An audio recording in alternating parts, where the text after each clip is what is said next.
जय श्री राम, जय बालाजी सरकार। नमस्कार दोस्तों, मैं सरिता शुक्ला अपने और आपके यूट्यूब चैनल पर आप सभी का स्वागत करती हूं और बालाजी से प्रार्थना करती हूं कि आप सभी लोग सकुशल अपने घर सुरक्षित हों। देखिए दोस्तों, आज मैं आप लोगों को हनुमान जी का एक ऐसा उपाय बताऊंगी जो अगर आप गुप्त रख के करेंगे। देखिए, यह उपाय की शर्त यही है कि एकदम गुप्त तरीके से करना है।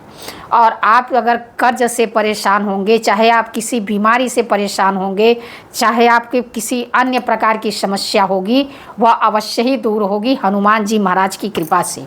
पर वीडियो शुरू करने से पहले सबसे पहले सभी बड़ों को सादर चरण स्पर्श, छोटों को शुभ आशीर्वाद और जो मेरी उम्र के हैं उनको प्रेम भरा नमस्कार। और बताइए कैसे हैं आप सभी लोग।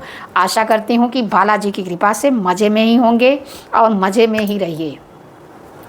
मेरी बिनती सुनो सांवरे राम जी, मेरी बिनती सुनो सांवरे राम जी, वरना जाके कचहरी अपील करूँगी, हार जाओगे अपना मुकदमा प्रभु, हार जाओगे अपना मुकदमा प्रभु।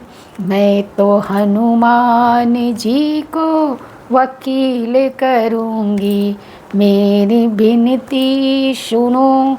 देखिए, हनुमान जी जो है ना, ऐसा हो ही नहीं सकता कि अगर आप उनकी शरण में जाएं और आपके दुखों का अंत ना हो।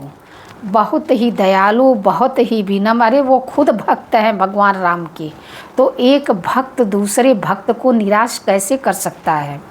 क्योंकि उन्हें पता है कि भक्ति क्या होती है। भक्ति में इंसान अपना सब कुछ कैसे दूसरे पर निछावर कर देता है, यह चीज़ उनको पता है। उन्होंने सीना फाड़ा था सिर्फ अपनी भक्ति के दम पे, कि उन्हें इतना 100% भगवान पे भरोसा था कि उन्होंने सीना फाड़ा कि मेरे सीने में भगवान श्री राम हैं। और उसके बाद सारी दुनिया ने देखा कि उनके सीने में श्री राम जी थे। तो इसी तरह से अगर आप उनके ऊपर अटूट श्रद्धा और अटूट विश्वास रख के अगर उनकी शरण में जाएंगे, तो ऐसा हो ही नहीं सकता कि आपका दुख वो दूर ना करें। बहुत लोगों का ये मतलब है कि भाई हम करते तो हैं लेकिन हमारा कुछ हो नहीं रहा है। मैं इस चीज़ से बहुत ही परेशान हूँ कि भाई लोग इतने जल्दी क्यों निराश हो जा रहे हैं। अरे करिए, करते रहिए। देखिए, मैंने सभी लोगों को कहा है कि पहले आप हनुमान चालीसा पढ़ना शुरू करिए। हनुमान चालीसा जब आप पढ़ना शुरू करेंगे ना, तो धीरे धीरे मतलब ऑटोमेटिक आपके अंदर जो है चेंजेस आने लगेंगे। उसको मतलब आपको लाने की ज़रूरत नहीं पड़ेगी। पहले दिन आप पढ़ेंगे तो बेमन से पढ़ेंगे, दूसरे दिन बेमन से पढ़ेंगे, तीसरे दिन बेमन से पढ़ेंगे। लेकिन जैसे ही आप उसको कंटिन्यू करना शुरू करेंगे ना, तो धीरे धीरे धीरे धीरे आपके जीवन में जो है उसका वो प्रभाव देखने को मिलेगा। तो आज जो मैं उपाय बता रही हूँ, यह उपाय बहुत ही खास है, बहुत ही विशेष है। और इसको जो है आप अगर गुप्त तरीके से करेंगे, अगर आपने यह कार्तिक पूर्णिमा के दिन कर लिया तो बहुत अच्छी बात है। लेकिन अब देखिए, कार्तिक पूर्णिमा के दिन और बहुत सारे उपाय हैं। लोग इतने सारे उपाय एक साथ नहीं कर सकते, तो आप यह उपाय किसी भी दिन मंगलवार को कर सकते हैं या शनिवार को भी कर सकते हैं। ठीक है, तो इसलिए इस उपाय में मतलब कोई ऐसा नहीं है कि इस दिन, हाँ थोड़ा कार्तिक पूर्णिमा क्या है, पूर्णिमा की रात बहुत ही जागृत होती है। और कार्तिक पूर्णिमा की रात जो है विशेष मतलब बहुत ही जागृत होती है। तो इसलिए जो है इस दिन अगर हम कोई उपाय, ऐसे दिनों में अगर कोई उपाय करते हैं तो उसकी जो है ऊर्जा जो है कुछ अलग लेवल की होती है। तो इसलिए अगर इस दिन आप कर लेते हैं तो ठीक है, नहीं तो भाई देखिए, भक्ति कभी भी खाली नहीं जाती। तो इसलिए ऐसा मन में विचार नहीं लाने का कि इस दिन नहीं कर पाया तो अब पता नहीं होगा कि नहीं। जिस दिन भी आप इस उपाय को करिए, पूरी पॉजिटिविटी के साथ करिए, कि मतलब 100% एकदम दृढ़ निश्चय के साथ करिए कि हाँ मैं ये उपाय कर रहा हूँ और मेरा यह कार्य होगा ही होगा। जैसे कि मान लीजिए आप किसी कर्जे से परेशान हैं, चाहे आपके पास मतलब धन आता है लेकिन रुकता नहीं है। मतलब धन तो बहुत सारा आता है लेकिन रुकता नहीं है, पता नहीं आता जिस तेज़ी से आता है उस तेज़ी से निकल जाता है। अगर आपके घर में कोई बहुत ज़्यादा बीमार है, चाहे आपको मतलब और कोई भी गुप्त तरीके की कोई समस्या है, चाहे आप किसी मतलब शादी विवाह के उसमें हैं, मतलब जिस भी जैसी भी समस्या है, देखिए ऐसा नहीं हनुमान जी ब्रह्मचारी हैं, लेकिन हम तो उनके बच्चे हैं ना। तो बच्चे जब माँ बाप से जो मांगेंगे, अगर वो हमको देने लायक होगा तो अवश्य ही देंगे।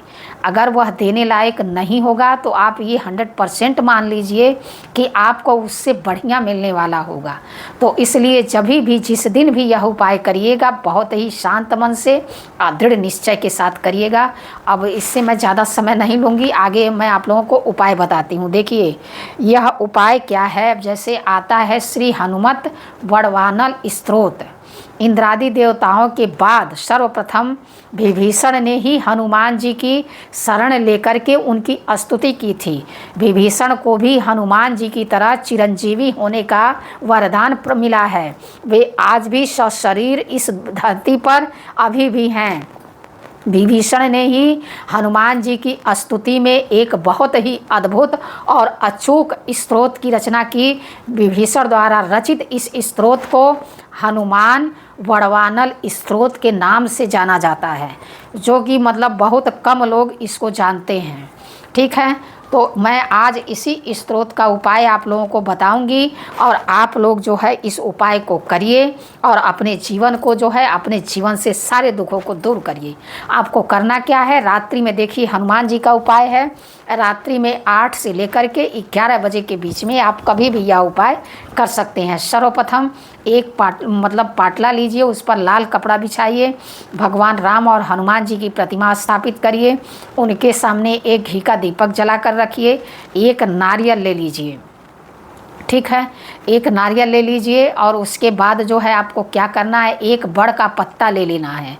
बड़ का पत्ता धो करके उसको पोंछ लीजिए, और उस पर जो है आपकी जो भी कामना है, चाहे धन संबंधी है, चाहे मतलब कर्ज संबंधी है, चाहे आप किसी से शादी विवाह संबंधी है, चाहे किसी की बीमारी संबंधी, मतलब जो भी, देखिए एक बार में एक चीज़ के लिए ही यह उपाय होगा।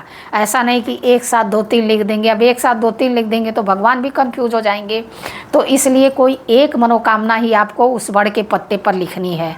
ठीक है, उसके बाद आपको क्या करना, अब लिखनी किससे है, लाल सिंदूर में जो है पीला सिंदूर आता है जो हनुमान जी को चढ़ाया जाता है, उसको घी में अच्छे से मिला लीजिए, और उसी से जो है उस पत्ते पर अपनी मनोकामना लिख दीजिए।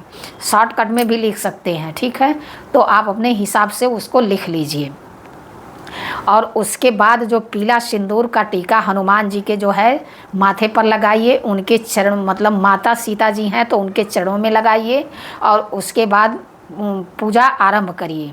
सबसे पहले क्या करना है, आपको संकल्प लेना है। अब संकल्प लेने के लिए क्या करना है, पहले अक्षत लीजिए, जल लीजिए, फूल लीजिए, द्रव्य लीजिए, द्रव्य मतलब पैसा ले लीजिए, सिक्का उक्का, और उसके बाद आप अपना नाम, अपना गोत्र, आप जिस जगह पे रहते हैं उस जगह का नाम, अगर फ्लैट में रहते हैं फ्लैट नंबर है तो फ्लैट नंबर का नाम, जिस कार्य के लिए आप, धन है, चाहे संतान है, चाहे कोई ऐसी समस्या है, गुप्त है तो गुप्त रूप से, मतलब इस तरह से आपको संकल्प लेना है कि हे हनुमान जी महाराज, मैं इसके लिए यह 11 दिन का अनुष्ठान कर रहा हूँ या कर रही हूँ, यह मेरा कार्य पूरा करिए, आकर के मेरी सहायता करिए। ऐसा कर कर के जल को छोड़ देना है। उसके बाद उनके सामने एक चमेली के तेल का दीपक जला करके रखिए।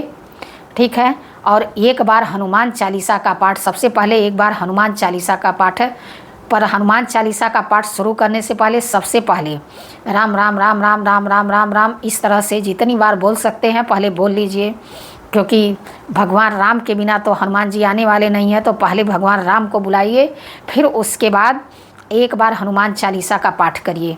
ठीक है, उसके बाद वह नारियल जो है उसको क्या करना है, वह नारियल उस पर जो बड़ का पत्ता जो आपने लिखा है उसी पर उसको ऐसे, मतलब लिखा हुआ जो है वो ऊपर होना चाहिए, लिखा हुआ जो आप लिखे हुए हैं वो ऊपर होना चाहिए। ऐसे नारियल पर रख कर के उसको लाल कलावे से खूब अच्छे से बांध देना है।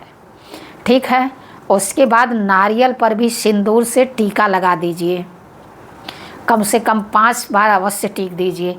वह नारियल जो है हनुमान जी के सामने उनके चरणों में रख दीजिए। उसके बाद आप हनुमान चालीसा का एक बार पाठ करिए। उसके बाद ये आता है बड़वानल स्तोत्र। अगर आपके पास नहीं है तो आप गूगल पे सर्च करेंगे तो मिल जाएगा। इसकी मतलब आपको मार्केट में किताब भी मिल जाएगी, आपको जैसे अवेलेबल हो उस तरह से आप इसको ले सकते हैं। इसको आपको पढ़ना है, ठीक है। इसको आपको पढ़िए और उसके बाद अंत में आपको क्या करना है, एक बार राम रक्षा स्तोत्र का पाठ करना है और हनुमान जी की आरती करिए कपूर से। आरती ध्यान रखिएगा कि दीप से नहीं करनी है, आरती कपूर से करनी है और कपूर में 2 लौंग अवश्य डाल देना है।